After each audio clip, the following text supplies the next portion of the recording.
একাত্তরের মানবতা বিরোধী অপরাধের মামলায় জামায়াত ও বিএনপির বেশ কয়েকজন নেতার ফাঁসি কার্যকর হয়েছে বহু আগে। এটিএম আজহারুল ইসলামও ফাঁসির দণ্ড মাথায় নিয়ে কারাগারে আছেন প্রায় ১৩ বছর। জুলাই গণ অভ্যুত্থানের পর পাল্টে যায় দৃশ্যপট। প্রশ্নের মুখে পড়ে আন্তর্জাতিক অপরাধ ট্রাইব্যুনালের আগের সব মামলার বিচার কাজ।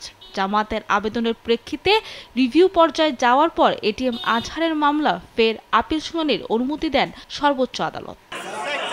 মঙ্গলবার রায়ের দিন ধার্য থাকায় সুপ্রিম কোর্ট প্রাঙ্গণে জড়ো হয় জামায়াতের নেতাকর্মীরা।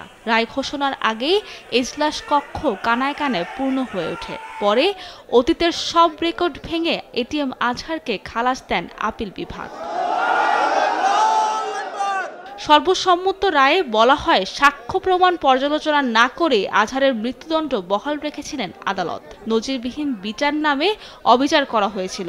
আইনজীবী শিশির মনির বলেন, এই রায়ের মধ্য দিয়ে সিন্ডিকেটেড অবিচারের অবসান ঘটল, সমুন্নত হলো বিচার বিভাগের মর্যাদা।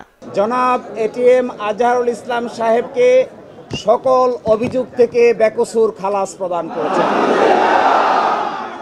অতীতের রায়ে বাংলাদেশ সহ এই ভারতীয় সাবকন্টিনেন্টের ক্রিমিনাল বিচার ব্যবস্থার পদ্ধতি চেঞ্জ করে দেওয়া হয়েছিল।